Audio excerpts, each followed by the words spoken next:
May the 4th be with you. I said may the 4th. May the 4th be with you. Truly wonderful the mind of a child is. And welcome everybody to another episode of the Lunch Table Podcast. This is episode 5 of Ahsoka. What an amazing episode. My God, Dave Filoni, I gotta give a quick clap to you real quick because this was such a good episode. But that's how I felt. Without further ado, Akram, give us your thoughts.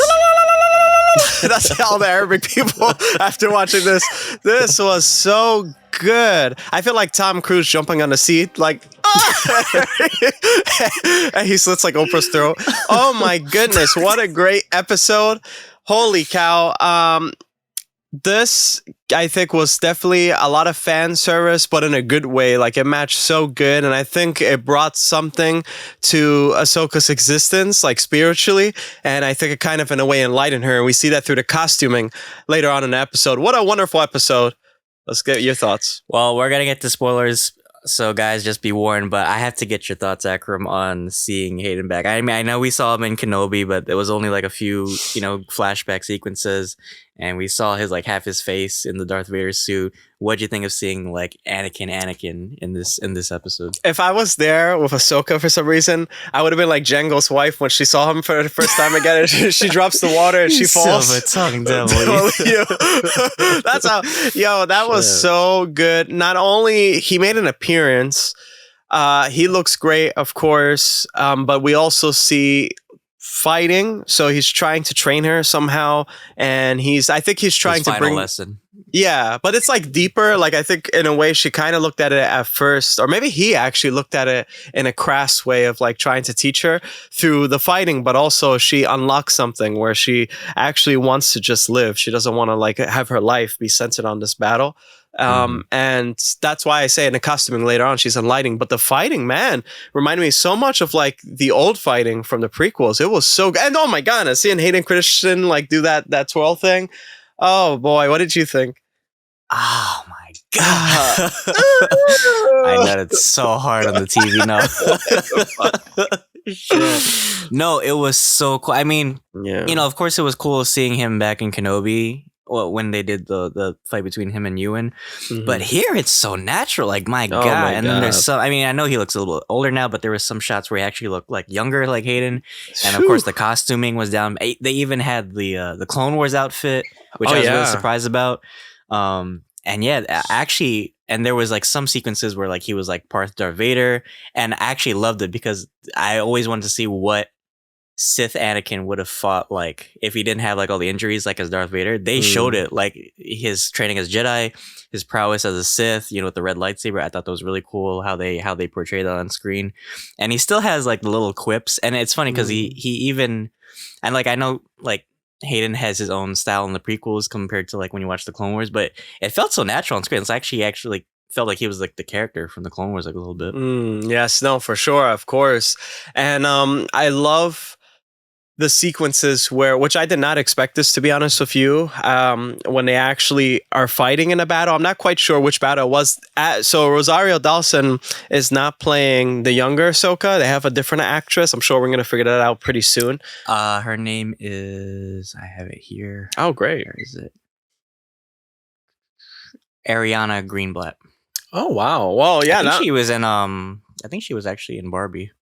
I think she was like the younger kid. Yeah. Oh, geez. Wow, that's cool. Well, yeah. I mean, I think she did a great job, and such little screen time too. I think she did an amazing job. The costuming was beautiful. I mean, it was so epic to finally see Hayden Christensen in that Clone Wars era costume from the show. Yes. Even as live action Ahsoka from the show, well, that costume was amazing. And in the clones, and there's I love the fact that after the prequels, everybody. Like live all the director's stuff. Yeah, live action. Like the costume for him was great. When I saw that, I was like, ah! When I saw it. And it didn't look like chunky like the 501st. Yeah. It actually looked like I wish like he would have took his helmet off and we saw Tamora underneath, but it was fine to be honest. It was so good. Yeah, I know. Would you, because I feel like some people are going to comment and say like Ashley Eckstein, is that her name? Yes. Should have been like younger Ahsoka. How do you feel on that? Well, to be honest, here's what I would have done. I honestly would have got the actress to play the young Ahsoka, but when it went to the last season of Clone Wars, because she had the Battle of Mandalore, I would have had Ashley Eckstein, because it's kind of weird that she remained the same. Like, I don't know, maybe it's just they're right. I don't know, well, the timing and stuff. In the Clone Wars, she like, looks very different from season 1 to the last season. Like, she looks a little bit older. Like, she's more like teenager or like young adult. But so how much time passes though? I forget how many years it wasn't it like 5 years or something? Was okay, well, I still, if that's 5 years, then I still would have had Ashley Eckstein, to be honest. Right, I would have had it because I think that would have been a perfect send off. In a way, it's like quite disrespectful. I would have just had Ashley Eckstein.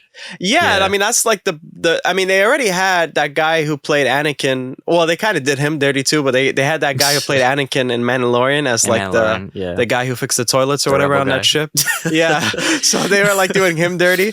But at least Ashley Eckstein, they could have had her. So I would have liked that. That's like a common Star Wars L where they reach too far to the sun and they fall. But still, nonetheless, I think the sequences were great. I think the actual discussion between the two was really emotional. Of course, it's what we've wanted to see for years. I think they nailed it, honestly, for sure. Yeah, great closure. I think the fans really wanted something. I would have been mad if we went through this whole series and didn't have closure between Ahsoka, because this is Ahsoka's show. So I thought for sure we would see bits of her past sprinkle in the series, and I think it was a great episode. I mean, for sure it was fan service, but I think it was tasteful fan service, and it made sense for the story because Ahsoka is trying to learn how to be a master, right? So how to train Sabine. So of course she has to take a page out of Anakin's book, right? And I think it was just a great. I kind of wish at times they would have mentioned like Luke or something.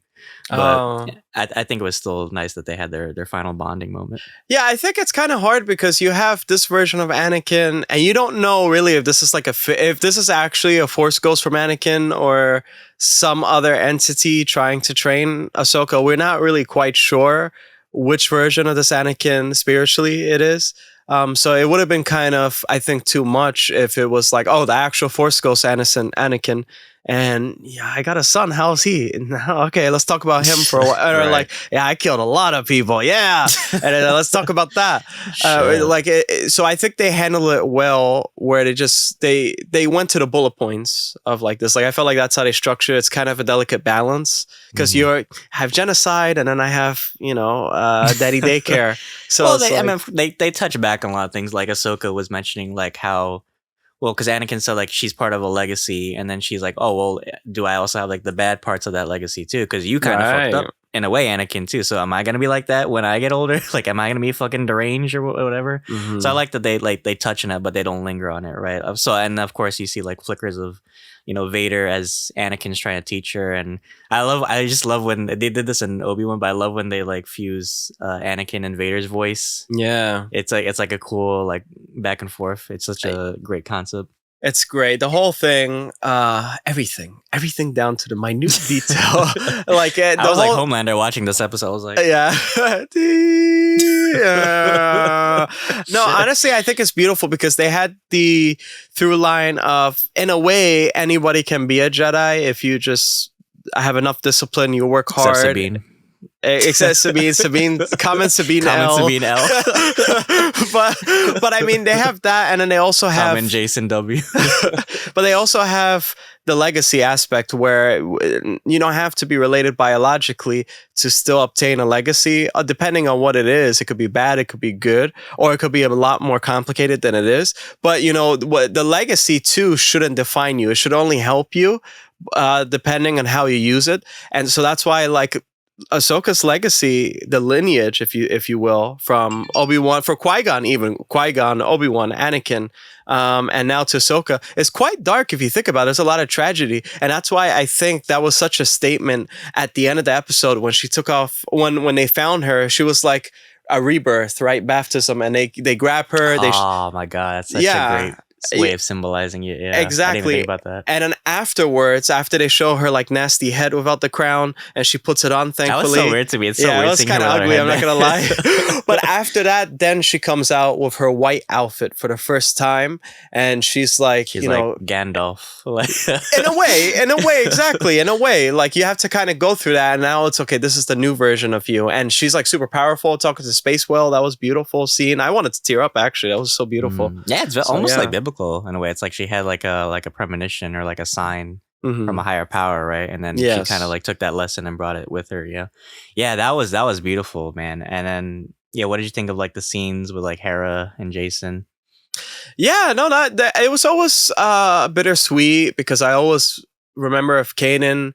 The Book of Kanan on Stars, like from Power of 50 Cent. But I always remember about Kanan, and it makes me sad. But I think he's a cool kid. I mean, it's interesting that he has this force ability, and eventually they're going to confirm that he has the force. Hu Yang's probably going to have to whack the kid later because no one's supposed to survive a little bit later on. Oh, another interesting thing. Before I ask you, I just wanted to throw this in there. If you guys are actually watching this, I hope to God you guys are. Let me see if you guys agree with me, and let me see, Dylan, if you agree with me. Wouldn't this be a better sequel, like trilogy, rather than the Rey ones we had? Like, imagine if Ahsoka was the head of the sequel trilogy. I'm not gonna fucking argue with that. No, 100%. But isn't that like something cool? Like, imagine this episode was saved for the Rise of Skywalker, and it's like she has a dream sequence, and then she like awakens, and now she has like Anakin's spirit kind of in her, like edging her on to fight Palpatine. I thought at the end of the Anakin sequence, I thought maybe he was gonna like, because he said what did he say? He said like Wallahi, you're gonna die tonight. Yeah. No, he said something like you had potential, or like you could do something good or so. So I thought maybe he was gonna like train her actually how to become like a Force ghost like in the future, and maybe that's how we like hear her voice like through Rey. That could be interesting maybe for like the future if they wanted to, but no, I think for sure this is mainly just like, it was a cameo for Anakin, but it was just like a lesson in like master student relationship for Ahsoka. So I think that was the point of Anakin. I think exactly that, but I think it goes much more spiritual. Rather than a physical lesson, die tonight. No, much more. It was so symbolic. I think they used it so well that it was a spiritual lesson that was disguised as an actual combative one and going through the terror and stuff. But it's what you find. You find the beauty in the terror, and that's what makes you actually a better Jedi, a more powerful Jedi. Is when this is where you could actually be one with the Force. Is in this scenario, looking into the dark past that you have and making something beautiful out of it, like a light.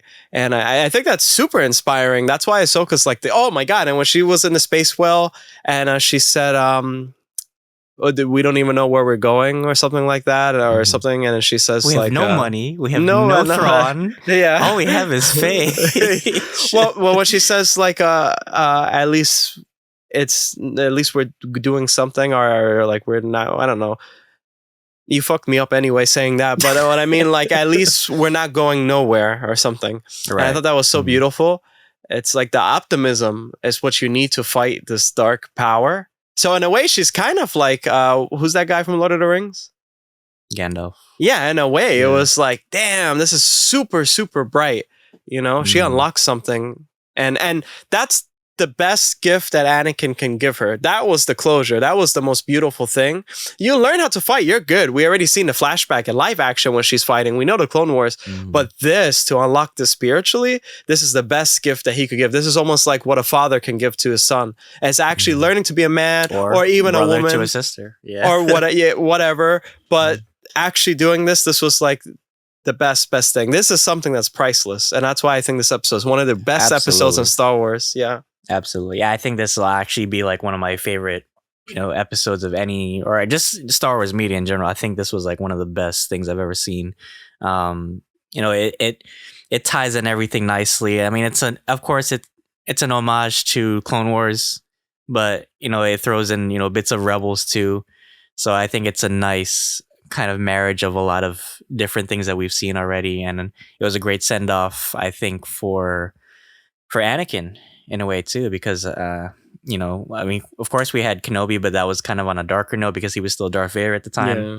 So here it was kind of like a nice, you know, like goodbye, you know, her. I don't know if this will be her final goodbye, but it felt kind of like you said, it was like his final gift to her, right? He imparted like his final lesson to her. I think that was so sweet. And this is the most important one. And I really do wish we got to see Obi-Wan, but it's okay. I understand because it's Anakin when he said, "Oh, trust me, you lost the fight." Like, I was like, "Yeah, lost the fight." Coming from Anakin, you know. Yeah, exactly.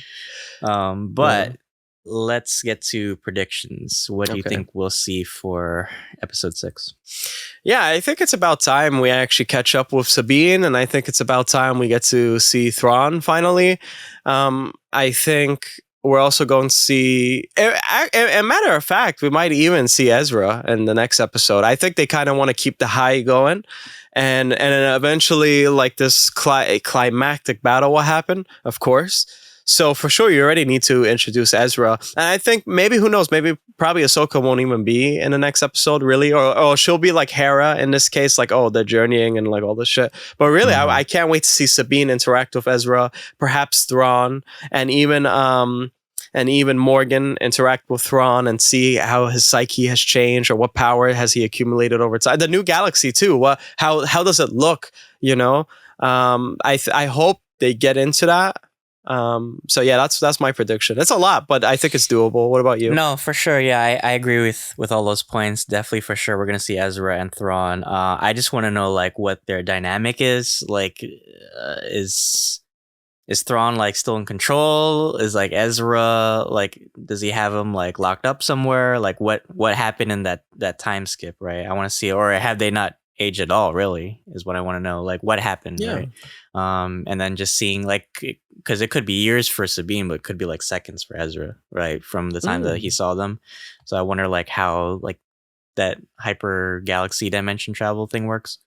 And yeah, I mean, yeah, will they bring Thrawn back? Because I kind of want to see like a climax. They said like this whole Ahsoka, like this whole expanded media thing is leading up to like a bigger movie, I heard. So perhaps maybe Thrawn won't die, or maybe he will. I don't know.